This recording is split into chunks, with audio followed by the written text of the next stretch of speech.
if this was in the men's game, the kitchen sink would have been thrown at it many, many years ago. If men had periods, there would probably be a lot more research on periods as well. But unfortunately, it doesn't seem to be that way.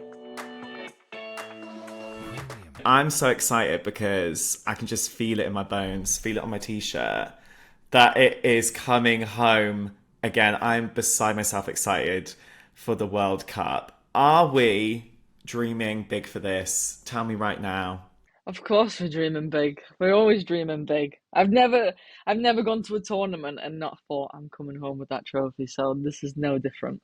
Yes, I love this spirit. With all the teams you've been on, you've pretty much won everything. You won every domestic cup in England, as well as domestic title in France, the Champions League, the Euros, a bronze medal at the Olympics, the She Believes Cup, the Arnold. Like the list just goes on and on and on. Your CV is absolutely jam packed. And you've got the MBA as well. I mean, do you ever forget you've achieved all these things? Like, do you ever get a moment to sit back and be like, do you know what? I'm going to pat myself on the back because that is pretty impressive. I don't think so. I mean, there's still a little space there for a World Cup, I must say. But no, I think that's the reason why I keep going and going. Like, I've already won Champions League medals, but I wanted another one. Like, I just keep wanting to win, wanting to achieve more. I don't think I know how many trophies or medals or things I have. I don't even know where they are. I just enjoy winning. I love it. It's not like you like have a plan where you're like, that World Cup is going in the downstairs loo if I win it. Yeah, no. I mean, out of all those incredible wins you've had, we are going to have to talk about that epic Euros win first and foremost. I mean, what a time to be alive that was. How do you think winning the Euros has really shaped you as an athlete, do you think? For me personally, I've had so many things in my career.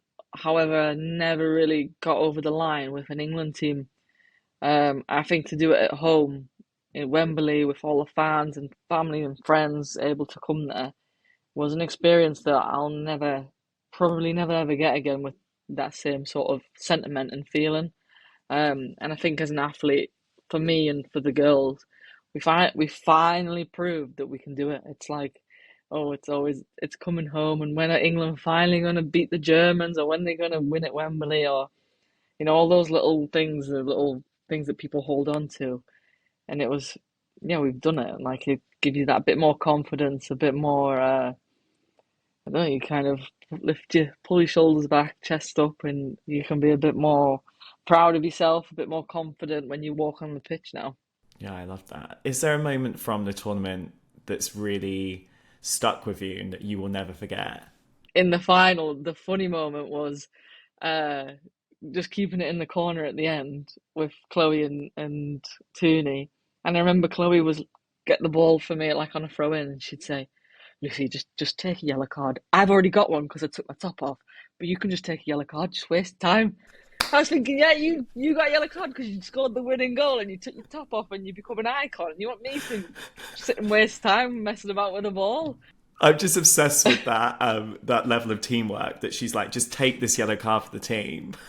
I mean, people say you need to love what you do, and even in those moments, they're like high pressure. Did you know you were going to win? What were you thinking? I was thinking, probably Kelly's telling me to take a yellow card because she's already had her fun. So it was nice. I enjoyed those last 10 minutes of a final, a European final, more than you could imagine, just off of funny interactions I had with both Chloe and Tooney in the corner, just having fun. We were having fun. You lot certainly did celebrate. And I mean, those ski goggle glasses you were wearing the next day spoke a thousand words. Funny enough, I think I was in a better place than the majority of players. I think I just know how to power through these things and give the crowd what they want. Try to give them what they want. One part of being an athlete is the physical performance, another half of it is the mental performance and your mental stability and your mental health as well. How have you learned to like really work on your mental health and your mental well-being to get you into those winning positions? I'll be honest, when I was younger, I thought, no rubbish this. I don't need to take care of my mental health. Like, what does that even mean? Like, if I train, then if I run as fast as I can on the pitch and then do it in training, then if I do it on the game, then that's all that's necessary to win. And then as I got older, I realized like the power of your mentality, of your brain. I think I was fortunate to already be developing that without even realizing, with the people that I spent time with, the teams that I was in, the teammates that I played with. And then again, as I got older, I've always been someone who's like, I can do everything on my own. Like, I don't need help. I don't like to ask for help. And I think the Mm. moment I started working with a psychologist, like so many of my cares, pressure, being able to perceive pressure, being able to work in different environments with different people, manage different situations, going from different teams. I've lived in different countries. All those things became so much easier. Speaking about it, going through a process of, okay, how are you going to do that? What's your end goal? Why do you need to do that? Like, what are you thinking in those moments? What do you need to think about? And all those different things, and having someone to speak to who's specialized in that area, who can help figure you out and figure your brain out. I think that was, yeah, I think that's one thing that changed the way that I perceived playing football in general in a team, how I treated my teammates, how I treated myself, how I treated games. That was something that completely, I think it pushed me to another level. And I guess as well that made you a better team player too. And like teamwork is so much about what you do in your sport. And you've been part of some really incredible teams. And the Lionesses is not just an amazing team, but they are a game changing team as well. Has there been a friendship you've really made in that team that's really shaped you as a person, do you think? And really like made you a better athlete too? When I first came into the England team, or I played with Jill in other teams, we actually clashed a lot. I'm so driven, so like, this is how you do it. There's no other way. I'm right. Doesn't matter what you tell me. We're gonna do it like this because this is how you win. And Jill's very much like, but everybody else, everybody needs to be taken care of. You need to make sure that everybody's feeling good. And I'd be like, not really. Like, if you just do this, you'll win. And then it took a session together in a psychologist with the team in team environment for us both to realize how important the other person's mentality was, and how working together we got more accomplished than trying to just do it our own way. And honestly, before that, we weren't friends, and after it, we became like the closest of friends. And not only that, but she changed the way I viewed other people within the team, understanding people are different, how to motivate different people, because we're a squad of 23 most of the time. We don't all think the same. And I think she was the one person who changed my mindset of the team as like working in a team, getting the best out of each other, and not just thinking, if I get the best out of myself, that's good enough. You need to be able to do yourself and then bring everybody else with you if you want to succeed. And you are bringing everyone along with you at the same time. And the Lionesses have inspired like a whole other. I mean, they inspired all generations. It's not just specific to younger generations, but the impact you guys have had on the younger generations and getting female sports on the front pages, front of the news, everyone talking about it has been incredible. And being able to change the curriculum in the UK to make sure that girls are playing football. Was there a moment where you really realized how much impact you were having on the younger generations? I think throughout the tournament there was moments, and I think obviously writing that letter to the government was a huge step. And when it actually changed things, it was incredible. Mm. It was a lot of Ruben Moy was like, this is our moment. Like, we're going to Trafalgar Square because millions of people have watched us yesterday. Thousands of people turned up. Like, we've just we now is our time. We have the spotlight. Let's do something. Let's do something big. Like, throughout the tournament, we knew that there was issues and different things that we'd come up against when we were younger, and Lotta was like, let's do something. So we were just like, yes, Lotta, let's do something. Sending that letter in and knowing that like the whole country was watching us kind of do that, push for what we wanted. That was when we thought, oh my God, like, we're actually like, we can do stuff more than just winning football matches and having little girls with bronze on the back of their shirt, we can change even more, like curriculums. Like that's crazy. That's like it's just something that I don't think I ever imagined to be able to have that kind of responsibility and power to do. But we gave ourselves that spotlight and we made a difference. I think that was a real big moment for us as a team because it was something we spoke about previously. What is a legacy? And not just winning the Euros, but what else can be our legacy? On the journey to getting to that point, have there been some moments of sexism towards women's football that have really shocked you and really stuck in your mind and almost motivated you to overcome those and prove people wrong? I think there's been probably so many in my career. I think in my adult life, there are things that I've probably blocked out and just pushed on. But I remember being younger, and I mean, at 12 years old, I got told, "Oh, you can't play with the boys anymore." And my mum was like, "Why not?" And they're like, "In case you hurt the boys, and in case the boys hurt you because you're a little girl." And my mum went, "The boys aren't gonna hurt her. She's gonna hurt the boys." I was bigger. Yes! I was stronger. But I mean, there's been many probably worse or sexist moments in my career. But I think I've blanked so many of them out because I think so many people who do those things, they're just trying to put you down. They want to put the game down. They want to put you down as an individual. Like, why even give them like any attention or that little bit of acknowledgement that they're so desperate for when they make no difference to my life, to be honest. And one thing we've definitely got to sort out in women's sport is the amount of research into women's bodies in sport and how it affects sporting performance, because female players are still suffering knee ligament injuries in worrying numbers. And you were sidelined just before the World Cup preparations because of a knee injury. And the stats around this are crazy because women appear to be 4 to 6 times more likely to suffer an ACL injury than male footballers, but there's so little being done to stop that, put research into that, and it's been linked to so many different things, from periods to poor quality of pitches to funding to football boots. What would you love to see change in that department in terms of research?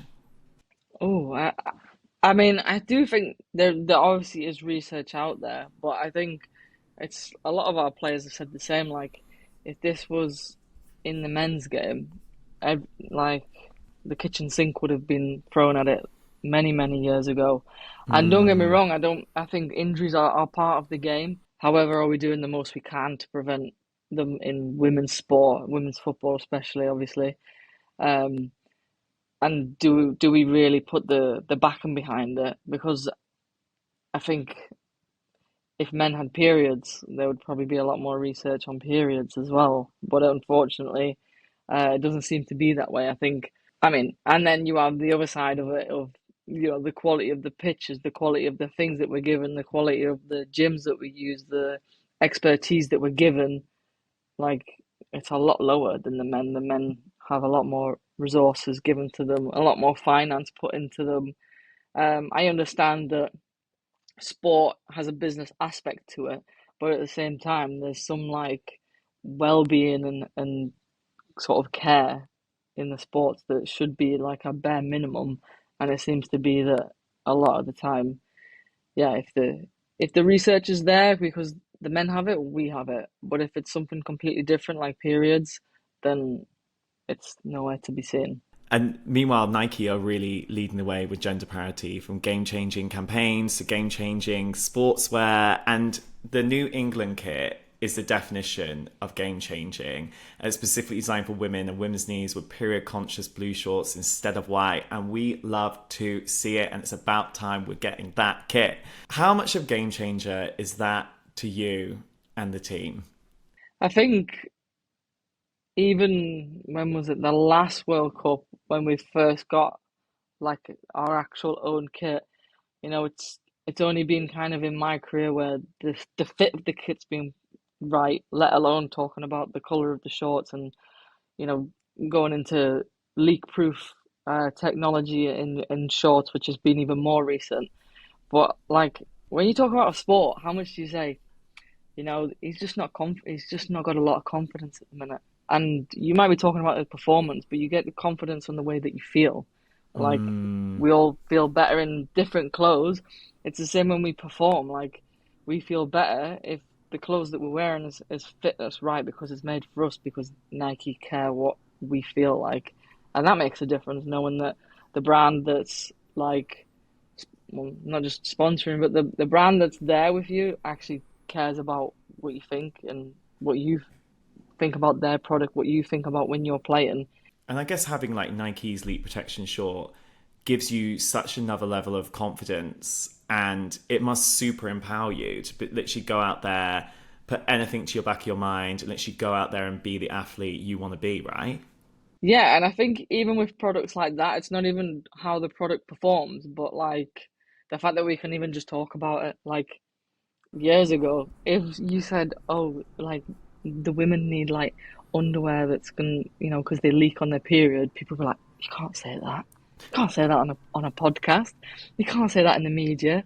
Like that's private or something." Like, yeah, it's just part of life. It's part of what happens. Like, don't Mm, make young girls or female athletes, adult athletes, feel ashamed because of something like this.